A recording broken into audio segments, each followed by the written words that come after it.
Hello everyone, welcome back to my channel. तो आज की इस वीडियो में हम लोग देखेंगे कार्टेशियन प्रोडक्ट ऑफ सेट, जो कि सेट थ्योरी का आपका चैप्टर 3 है।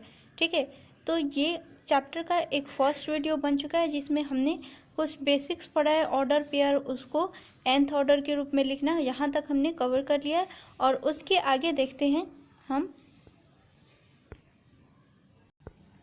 तो यहाँ पे हम लोग देखेंगे number of element in Cartesian product of set. अब nth ऑर्डर को कैसे लिखा जाए वो हम पिछले वीडियो तक सीख चुके हैं, और इसमें आप लोग देखेंगे कि कितना नंबर ऑफ किसी भी nth ऑर्डर के एलिमेंट में उसमें नंबर ऑफ एलिमेंट कितना होगा। जैसे कोई सेट है यहाँ पे A और एक सेट है B। ठीक है, तो A क्रॉस B इसको कैसे निकाला जाएगा ये आप लोग ऊपर सीख चुके हैं। ठीक है, अब number of element in A cross B, यहाँ पे इसका मतलब क्या हुआ, number of element in A cross B is equal to number of element in A and number of element in B। जब हम नंबर ऑफ जितने भी नंबर ऑफ एलिमेंट होंगे सेट A में और जितने नंबर ऑफ एलिमेंट होंगे set B में, दोनों का मल्टीप्लाई करेंगे तो हमें क्या मिलेगा, नंबर ऑफ एलिमेंट कितने होंगे A क्रॉस B के सेट में। ठीक है, तो यहाँ पे देखिए, जहाँ पे दिया हुआ है कि where NA is equal to number of element in set A, NB is number of element in set B and N into A cross B is number of element in set A cross B। ठीक है, वैसे ही अगर number of element in A cross B में हमें number of element in A into number of element in B मिलता है, तो number of element in A cross B cross C हमें क्या मिलेगा, तो number of element in A into number of element in B into number of element in C। ठीक है, तो ऐसे ही अगर फोर्थ ऑर्डर का एलिमेंट होगा, नंबर ऑफ एलिमेंट इन यहाँ पे A cross B cross C है, तो उसका यहाँ पे 3 ऑर्डर मिल रहा है और 3 बार मल्टीप्लाई मिल रहा है हमें। ठीक है, तीनों का जब nth ऑर्डर का एलिमेंट हम लोग मल्टीप्लाई करेंगे तो हमें सारे के प्रोडक्ट का नंबर ऑफ एलिमेंट मिल जाएगा। वैसे ही अगर यहाँ पे 4 ऑर्डर का हो, A cross B cross C cross D, तो उसमें नंबर ऑफ एलिमेंट कैसे पता करेंगे, तो number of element in A into number of element in B into number of element in C into number of element in D। ऐसे करके ये nth order तक होगा। जितने भी ऑर्डर होंगे इसके, उन सारे को एक साथ मल्टीप्लाई करेंगे तो हमें number of element in that product मिल जाएगा। जब कार्टेशियन प्रोडक्ट करेंगे तो वैसे मिल जाएगा। ठीक है, लाइक यहाँ पे देखिए नंबर ऑफ एलिमेंट इन, यहाँ पे इनफाइनाइट, यहाँ पे इनफाइनाइट तक प्रोडक्ट जितना चाहे उतना कर सकते हैं। nth टर्म तक, A के nth टर्म तक हम प्रोडक्ट करते हैं, तो number of element in A into number of element in A2 into number of element in A3 dot dot into nth number of element in AN। ऐसे करके आप यहाँ पे number of element in Cartesian product of a specific set से आप लोग निकाल सकते हैं। एक कोई भी स्पेसिफिक सेट से आप कार्टेशियन प्रोडक्ट करके नंबर ऑफ एलिमेंट निकाल सकते हैं। ठीक है, यहाँ पे एक छोटा सा एग्जाम्पल दिया हुआ है। एग्जाम्पल से हम लोग समझते हैं कि अगर कोई सेट A हो जिसके एलिमेंट 2 और 3 दिया हुआ है, एक कोई सेट है जिसका एलिमेंट हमें क्या दिया हुआ है, 2 और 3, और एक दूसरा सेट है B जिसका एलिमेंट 1 4 5 दिया हुआ है। एक सेट का एलिमेंट क्या है, 2 और 3, और B सेट का एलिमेंट क्या है, 1 4 5। तो number of element in A में कितना एलिमेंट है, 1 2, तो इसमें कितना टोटल 2 एलिमेंट है, और सेट B में कितना एलिमेंट है, 1 2 3। ठीक है, तो यहाँ पे number of element in A 2 है और number of element in B 3 है। तो A क्रॉस B में कितना एलिमेंट होगा, वैसे ही हम लोग यहाँ पे A क्रॉस B अगर निकालना चाहे तो निकाल सकते हैं, और इसको काउंट कर लेंगे तो 1 2 3 4 5 6, तो यहाँ पे 6 एलिमेंट मिला। ठीक है, और number of element in A into number of element in B करेंगे तो हमें क्या मिलेगा, 6 एलिमेंट ही मिलेगा। तो यहाँ पे देखिए number of element in A cross B is equal to 6 is equal to 2 into 3, जो कि 2 किसका वैल्यू है, number of element in A, और 3 किसका वैल्यू है, number of element in B। ऐसे करके अगर आपको number of element in any set A and number of element in any set B दिया हो, तो आप number of element in A cross B निकाल सकते हैं। ठीक है, आगे देखते हैं। यहाँ पे एक दूसरा और एग्जाम्पल दिया हुआ है जो कि 3 सेट का है। ठीक है, अब 3 सेट्स के एग्जाम्पल को आप कैसे करेंगे, तो सबसे पहले जो सेट ए है, सेट बी है और सेट सी है, इसमें कितने नंबर ऑफ एलिमेंट है उसको काउंट करेंगे। तो ए सेट में 1 2, यहाँ पे 2 नंबर ऑफ एलिमेंट है। बी सेट में देखिए 1 2 3, 3 नंबर ऑफ एलिमेंट है। और सेट सी में 1 2, 2 नंबर ऑफ एलिमेंट है। तो यहाँ पे number of element in A cross B cross C, ठीक है। तो ये क्या होगा, तो 2 इंटू 3 इंटू 2, 2 3 जा 6, 2 जा 12, ठीक है। तो यहाँ पे टोटल नंबर ऑफ एलिमेंट क्या हो जाएगा, 2, ठीक है। ऐसे करके आप निकाल लेंगे, या फिर ए क्रॉस बी क्रॉस सी निकाल लेंगे। तो ये भी आप लोग काउंट करेंगे तो टोटल आपका 12 होगा। जैसे 1 2 3 4 5 6 7, सॉरी यहाँ पे तो ये मल्टीप्लाई का दिया हुआ है, यहाँ से काउंट कीजिए। 1 2 3 4 5 6 7 8 9 10 11 12, टोटल आपका कितना मिला, number of element in A cross B cross C 12। वैसे ही यहाँ पे 12 को कैसे 2 क्रॉस 3 क्रॉस 2 लिख सकते हैं, जो कि number of element in A into number of element into B into number of element in C है, ठीक है। तो ऐसे करके आप लोग को होप समझ में आ रहा होगा। आगे देखिए, Cartesian product of index family of set, ठीक है।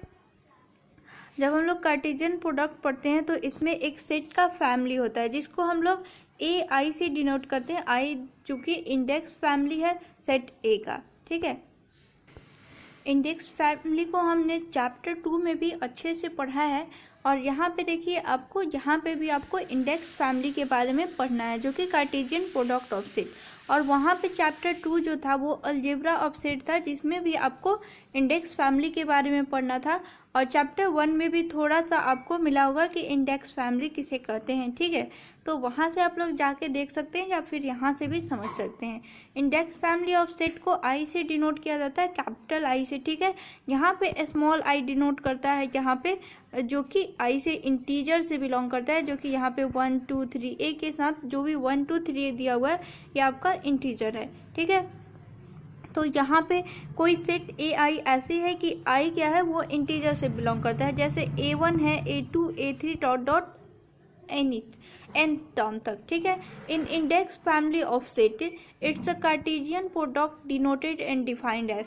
इंडेक्स फैमिली ऑफ सेट में इसका कार्टेशियन प्रोडक्ट कैसे डिफाइंड है, तो I belongs to integer pi A I is equal to क्या होगा, A1। यहाँ पे आई का वैल्यू इंटीजर तक है, ए आई। यहाँ पे जो ए आई है, यहाँ पे आई की जगह आप क्या पुट करेंगे, इंटीजर पुट करेंगे। 1 2 3 4 ऐसे करके आप जितना चाहें वहाँ तक पुट कर सकते हैं, ठीक है। तो वैसे ही note if I is equal to 1 3 dot dot N तक है, तो यहाँ पे pi I tends to 1 to n A I is equal to यहाँ पे A1 cross A2 cross A3 cross dot dot A N होगा, ठीक है। यही अगर रियल नंबर के लिए देखा जाए तो यहाँ पे रियल नंबर के लिए आपका क्या मिलेगा, pi I tends to 1 to infinite A I is equal to A1 cross A2 cross A3 cross dot dot AN, ठीक है। तो यहाँ पे A1 A2 A3 dot dot AN ऐसे है कि A1 बिलोंग्स टू A1, ठीक है। यहाँ पे जो स्मॉल a डिनोट किया गया है, ये एलिमेंट्स को डिनोट करता है। स्मॉल a किसको डिनोट करता है, ये किसी भी सेट के एलिमेंट्स को स्मॉल लेटर से डिनोट किया जाता है। इससे आप लोग समझ जाएंगे कि ये जो सारे स्मॉल ब्रैकेट के अंदर जो भी स्मॉल लेटर्स है वो एलिमेंट्स को डिनोट करता है। और वो किस सेट के एलिमेंट्स को डिनोट करता है, तो A1 जो है वो यहाँ पे कैपिटल लेटर से सेट का नाम डिनोट किया जाता है। तो A1 कैपिटल A1 सेट को डिनोट करता है, जबकि A2 एलिमेंट जो है वो कैपिटल A2 सेट को डिनोट करता है। यहाँ से A3 एलिमेंट जो है वो कैपिटल A3 सेट से बिलोंग्स करता है। A1 क्या है, वो A1 सेट से बिलोंग करता है। A2 A2 सेट से बिलोंग करता है। A3 A3 सेट से बिलोंग करता है। वैसे ही AN जो है वो AN सेट से बिलोंग करता है, ठीक है। वही यहाँ पे लिखा हुआ है। और यहाँ से आप लोग को समझ में आ गया होगा कि यहाँ पे बहुत सारे सेट्स को एक साथ फैमिली जैसे कलेक्ट किया जा रहा है, तो इसीलिए इसको इंडेक्स फैमिली ऑफ सेट बोला जाता है, ठीक है। अब यहाँ पे आप लोग को क्वेश्चन देगा, अगर क्वेश्चन कैसे करेंगे तो इसका एक्सरसाइज में आपको फर्स्ट सेकेंड क्वेश्चन दिया हुआ है, ठीक है। अगर यहाँ पे दे दे पाई n यहाँ पे I is equal to 1 to 3 ai is equal to what, ठीक है। तो यहाँ पे आप लिखेंगे A1 cross A2 cross A3, ठीक है। अब यह ऐसे ही यहाँ पे A1 का वैल्यू दे देगा, यहाँ पे सेट जैसे A1 इज इक्वल टू क्या है 2,3, ठीक है। वैसे ही set A2 is equal to दे देगा, A2 का वैल्यू दे देगा यहाँ पे 3, और फिर वैसे ही A3 का वैल्यू दे देगा, A3 का वैल्यू 4 दे दिया, ठीक है। तो ये A1 सेट, A2 सेट और A3 सेट को हम प्रोडक्ट करेंगे 2,3 क्रॉस 3 क्रॉस 4, ठीक है। तो इसका प्रोडक्ट करके हमें जो भी मिलेगा वही इसका आंसर होगा। इसी टाइप से आपको आगे क्वेश्चन मिलेगा, तो जब हम क्वेश्चन बनाएंगे तब उसमें आपको समझा दिया जाएगा, ठीक है। अब यहाँ पे देखिए properties of Cartesian product of set. अब कार्टेशियन प्रोडक्ट के सेट को यहाँ पे प्रॉपर्टीज दिया हुआ है, तो यहाँ पे थोड़ा थोड़ा थ्योरम करके ऐसे बताया गया है। अब यहाँ पे देखिए फर्स्ट थ्योरम है आपका इस चैप्टर का, तो आप लोग थोड़ा ध्यान से देखिएगा। यहाँ पे दिया हुआ है इस टाइप के क्वेश्चन एग्जाम में आपके पूछे जाते हैं। डायरेक्टली आप प्रीवियस ईयर के क्वेश्चन उठा के देखिए, वहाँ पे आप लोग को ये क्वेश्चन डेफिनेटली मिलेगा। थ्योरम क्या है, A, B and C are 3 sets. क्योंकि कैपिटल लेटर्स से आपको सेट का नाम रिप्रेजेंट किया जाता है, इसीलिए यहाँ पे जो कैपिटल लेटर में A, B और C दिया हुआ है वो आपका सेट्स का नाम है, ठीक है। तो A, B और C क्या है, वो 3 सेट्स है, and B is subset of C, ये आपका सबसेट का सिंबल है। B क्या है, वो C का सबसेट है। Then prove that A cross B is subset of A cross C। तो यहाँ पे जो चैप्टर 2 में आपने कुछ क्वेश्चंस मैंने कराए हैं, तो चैप्टर 2 में आपके जो क्वेश्चन कराए गए हैं उसी टाइप से यहाँ पे इसमें भी प्रूफ करना है। तो वहाँ पे आपको एग्जांपल्स लेकर कुछ क्वेश्चंस प्रूफ कराए गए हैं, लेकिन यहाँ पे आप लोग को डायरेक्ट सबसेट का डिफिनीशन से आपको ये प्रूफ कर सकते हैं। तो चलिए देखते हैं सबसेट्स का डिफिनीशन यूज करके हम कैसे करेंगे। तो यहाँ पे A और B और C 3 गिवन सेट्स हैं, सच दैट ऐसे हैं कि B सबसेट है C का। जो भी प्रॉपर्टीज दिया हुआ है पहले उसको हम नोट डाउन करेंगे, ठीक है। उसके बाद सपोज करेंगे कि XY कोई एलिमेंट है जो कि A और B सेट से बिलोंग करता है। सपोज करेंगे कि XY कोई एलिमेंट है, तो यहाँ पे आपको ये मिला कि आपने सपोज किया कि X और Y A क्रॉस B से बिलोंग करता है। इसका मतलब जब ऑर्डर पेयर आपने पढ़ा है तो ऑर्डर के हिसाब से X जो है वो किससे बिलोंग करेगा, A से, और Y जो है वो B से बिलोंग करेगा। आपने ऑर्डर पेयर पढ़ा है पिछले वीडियो में, अगर आप नहीं देखें वो वीडियो तो लिंक डिस्क्रिप्शन में आप जाके वहाँ से देख लीजिए, ठीक है। वहाँ से आपको ऑर्डर पेयर समझ में आएगा, क्योंकि इसमें ऑर्डर पेयर का बहुत ही इम्पोर्टेंट रोल है। आपको हर चीज़ ऑर्डर पेयर के हिसाब से सॉल्व करना है, ठीक है। तो X जो होगा A से बिलोंग करेगा और Y जो होगा वो B से बिलोंग करेगा अकॉर्डिंग टू ऑर्डर पेयर, ठीक है। जो कि यहाँ पे इंडिकेट करता है वही चीज़ हमने जो बताया वही यहाँ पे मैंने लिख लिया। उसके बाद देखिए X किससे A से बिलोंग करेगा और Y जो है वो B से बिलोंग करेगा, और B क्या है, वो C का सबसेट है। B क्या है, वो C का सबसेट है। मतलब मान लिया कि ये कोई सेट C है, उसके अंदर ये B सेट बिलोंग करता है। 1 मिनट। अब B जो है वो C का सबसेट है। ये क्या है, फ्रॉम इक्वेशन 1 से। तो फ्रॉम 1 से B जो C का सबसेट है, इसका मतलब क्या हुआ कि B में जितने भी एलिमेंट होंगे वो सारे एलिमेंट C में भी मौजूद होंगे। B के जितने भी एलिमेंट होंगे वो, जैसे ये कोई सेट B है और ये C है, तो B के जितने भी एलिमेंट होंगे वो सभी एलिमेंट C सेट में भी मौजूद होंगे, ठीक है। तो इसका मतलब क्या हुआ कि आप यहाँ से B की जगह C को रिप्लेस कर सकते हैं। तो X यहाँ पे X belongs to A comma Y belongs to C, इसको आप ऐसे लिख सकते हैं क्योंकि B जो है वो C का सबसेट है। अब यहाँ पे X comma Y belongs to A cross C, ठीक है। X जो है वो A से बिलोंग करता है और Y B से बिलोंग करता है। इसको थोड़ा सिंबल के रूप में यहाँ पे रिप्रेजेंट करने पर X comma Y belongs to A cross C। इसका मतलब क्या हुआ, जब ये दोनों एलिमेंट्स इस क्रॉस प्रोडक्ट ऑफ ए और सी से बिलोंग करते हैं तो इसका मतलब हुआ कि A cross B is subset of A cross C. देखिए यहाँ पे हम ए क्रॉस बी लिए थे और यहाँ पे हमें क्या आ गया, ए क्रॉस सी। तो ए क्रॉस बी, जब कोई एलिमेंट एक्स वाई है वो ए क्रॉस बी से भी बिलोंग करता है और ए क्रॉस सी से भी बिलोंग करता है, इसका मतलब क्या हुआ कि ए क्रॉस बी जो है वो ए क्रॉस सी का सबसेट है, जो कि यहाँ पे प्रूफ हो गया। इस टाइप के आपके क्वेश्चंस नहीं आते हैं, ये थ्योरम आप लोग को यूज करना होगा।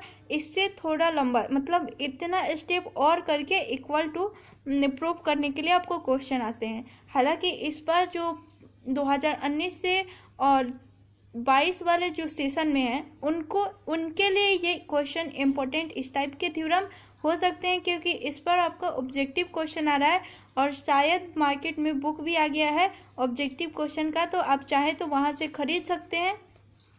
ठीक है गाइज, वरना आपको 10-15 दिन वेट करना होगा। 10-15 दिन बाद जब वो बुक मेरे पास भी अवेलेबल हो जाएगा तो मैं उसका सॉल्यूशन आपको यूट्यूब पे प्रोवाइड करा दूंगी। ठीक है गाइज, तो चलिए हम आगे देखते हैं। यहाँ पे नेक्स्ट थ्योरम क्या है।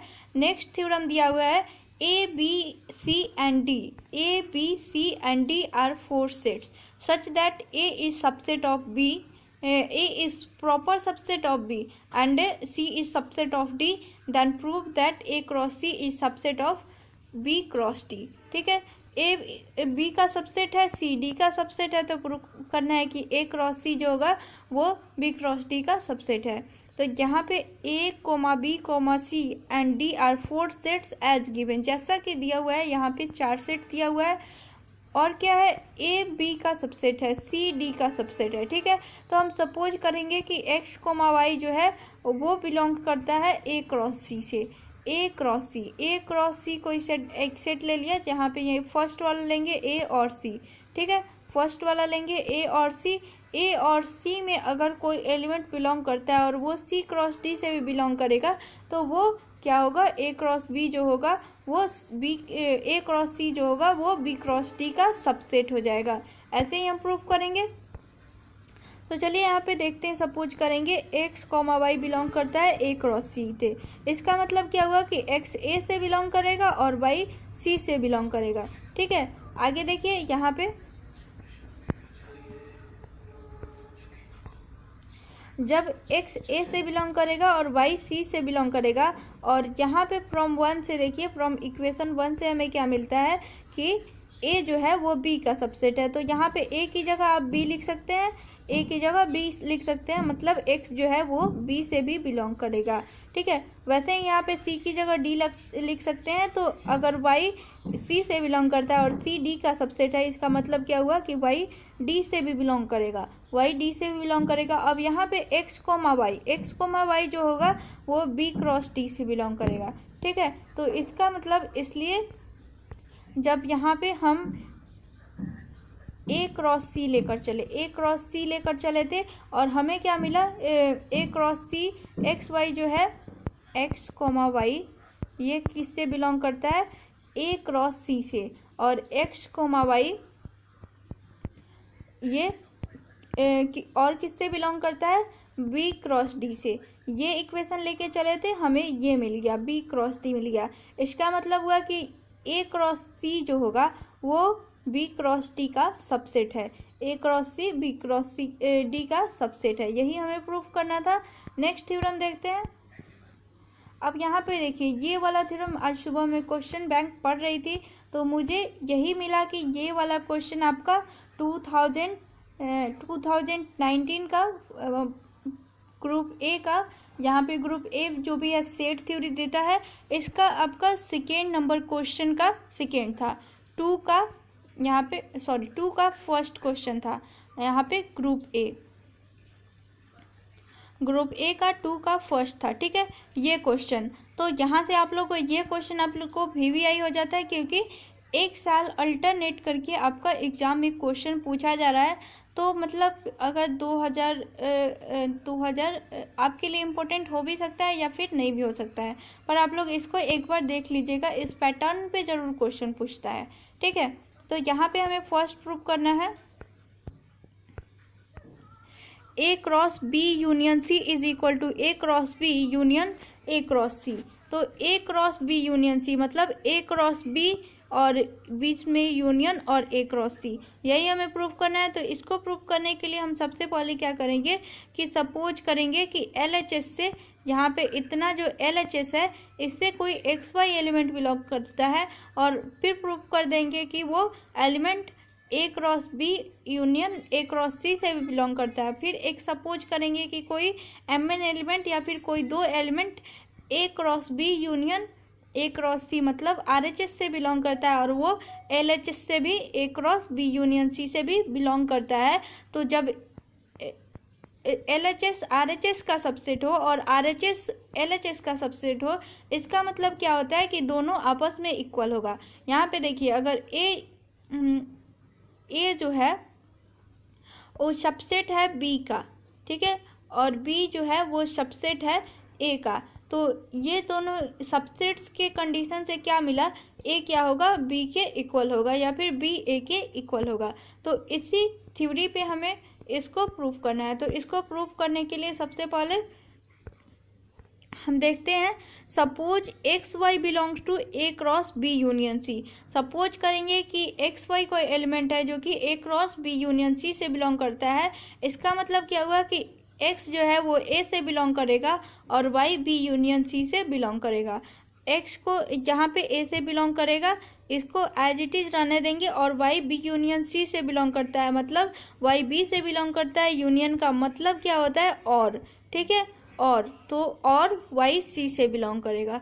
अब X बिलोंग्स टू A, इसको 2 बार भी लिखेंगे, 4 बार लिखेंगे, 10 बार लिखेंगे, कोई फर्क नहीं पड़ता। हम अपने क्वेश्चन के हिसाब से यहाँ पे थोड़ा सा मैनेज करने की कोशिश करते हैं। हर बार आपको मैथ में आपको बहुत सारी चीज़ें होती हैं कि आप वहाँ से प्लस LHS में +2 ऐड कर दिया तो RHS में भी ऐड कर दिया, सॉरी डिनोमिनेटर में कुछ ऐड किया तो हमने डिनोमिनेटर में भी ऐड कर दिया, ठीक है। उससे हमें क्वेश्चन जब सॉल्व करेंगे तो उस पर कोई फ़र्क नहीं पड़ता, लेकिन ये हमें हेल्प करता है हमारे क्वेश्चन को सॉल्व करने में। तो हम थोड़ा सी एक्स्ट्रा चीज़ यहाँ पे यूज करते रहते हैं, ठीक है। तो ये चीज़ आपको 2 बार लेना पड़ेगा, ठीक है। उसके बाद Y बिलोंग्स टू B और Y बिलोंग्स टू C। अब यहाँ पे X बिलोंग्स टू A और Y बिलोंग्स टू B को एक साथ लाते हैं, फिर यहाँ पे और को लिखेंगे और X बिलोंग्स टू A और Y बिलोंग्स टू C को एक साथ लाते हैं। अब यहाँ पे X Y किससे बिलोंग करता है, A क्रॉस B से, और को यहाँ पे यूनियन के रूप में लिख देंगे, और यहाँ पे एक्स वाई किससे बिलोंग करेगा, A क्रॉस C से, ठीक है। तो यहाँ पे एक्स वाई यहाँ पे भी है, एक्स वाई यहाँ पे भी है, तो एक्स वाई किससे बिलोंग करेगा, A क्रॉस B से यूनियन A क्रॉस C से, ठीक है। तो यहाँ पे ये हमें मिल गया। उसके बाद इसीलिए आपका जब A cross B union C आप लेकर चले थे जिसमें एक्स वाई बिलोंग करता था, और हमें क्या मिल गया, A cross B union A cross C। ये इसे हम इक्वेशन फर्स्ट मान लेंगे। अब हमारा चांस है कि RHS से LHS को प्रूफ करें, ठीक है। RHS का यूज करके हम LHS प्रूफ करें। तब हम क्या कन्वर्सली सपोज करेंगे कि RHS आपका क्या था, A cross B union A cross C। तो M और N कोई 2 एलिमेंट है जो कि A cross B union A cross C से बिलोंग करता है। इसका मतलब क्या हुआ कि M जो है MN क्या होगा, A क्रॉस B से बिलोंग करेगा और MN A क्रॉस C से भी बिलोंग करेगा, ठीक है। यहाँ पे क्रॉस है तो एक एक एलिमेंट नहीं लेंगे, दोनों लेंगे, ठीक है। तो M क्रॉस N जो A क्रॉस B से बिलोंग करता है, यूनियन का और लिखेंगे, और M cross N A cross C से भी बिलोंग करेगा। तो M जो होगा वो A से बिलोंग करेगा, N B से बिलोंग करेगा, और यहाँ पे M जो A से बिलोंग करेगा और N C से बिलोंग करेगा। तो M A से बिलोंग करता है और यहाँ पे भी M A से बिलोंग करे। तो 2 बार को हमने एक बार से 2 बार लिखा था, तो 2 बार के बदले हम एक बार भी लिख सकते हैं, तो एक बार लिख देंगे। तो ये क्वेश्चन के हिसाब से थोड़ा सेटअप आपको करना पड़ेगा। अब देखिए N क्रॉस B लिखेंगे, और को और रहने देंगे, N क्रॉस C लिखेंगे, क्योंकि M क्रॉस A 2 बार हम नहीं लिख रहे हैं यहाँ पे। तो M बिलोंग्स टू A और N belongs to B union C, ठीक है।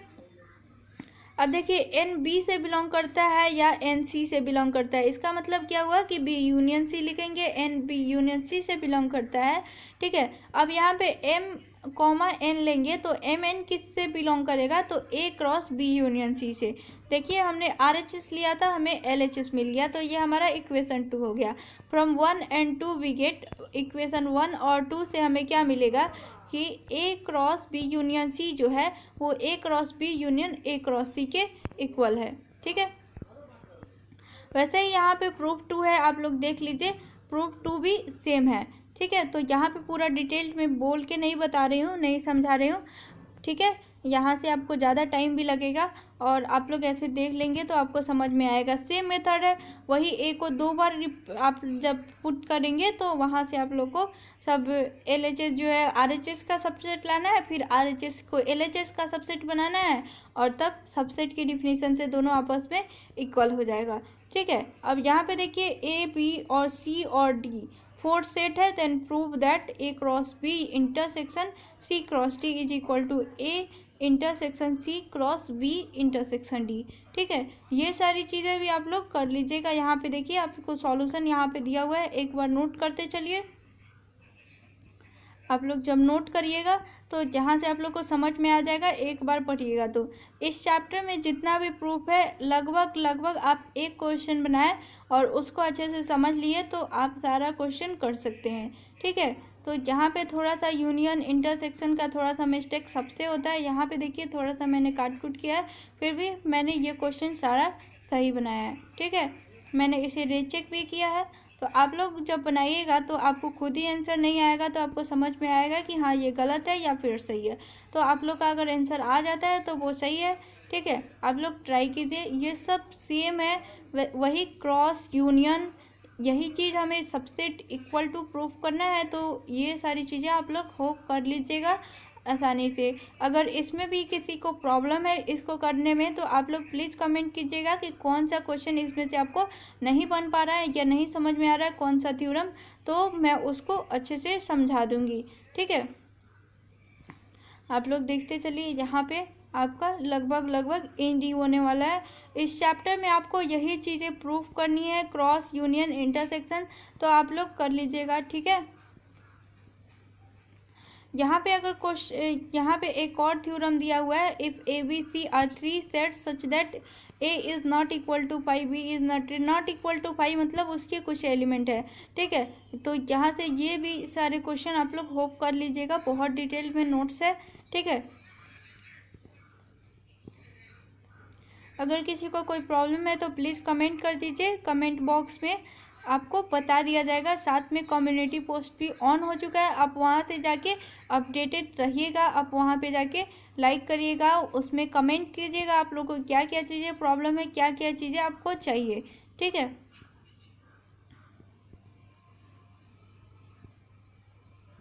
तो ये इसी के साथ हमारा ख़त्म होता है ये चैप्टर। ठीक है, अब चैप्टर ये हमारा कंप्लीट हो गया, कार्टेशियन प्रोडक्ट ऑफ सेट। अब नेक्स्ट चैप्टर हम देखेंगे चैप्टर 4। ठीक है, चैप्टर 3 तक हमने कंप्लीट कर लिया आज। ठीक है, अब चैप्टर 4 पढ़ना है। उसके पहले मैं 3 के कुछ एक्सरसाइज भी आपको बता दूंगी और उसके साथ साथ 4 का चैप्टर भी बहुत जल्द स्टार्ट हो जाएगा। रेगुलर आपका वीडियो नहीं आ पा रहा है क्योंकि सबको थोड़ा सा पढ़ना होता है, मुझे भी थोड़ा पढ़ना होता है, तो उस पढ़ाई की वजह से थोड़ा सा लोड हो जाता है और उसकी वजह से मैं रेगुलर वीडियो नहीं बना पाती हूँ। फिर भी आप लोग चिंता मत कीजिए, जब भी आपका एग्ज़ाम आएगा, कुछ दिन आपका एग्ज़ाम रहेगा, एग्ज़ाम डेट निकलते ही आप लोग को एग्ज़ाम का सारा प्रिपरेशन करवा दिया जाएगा।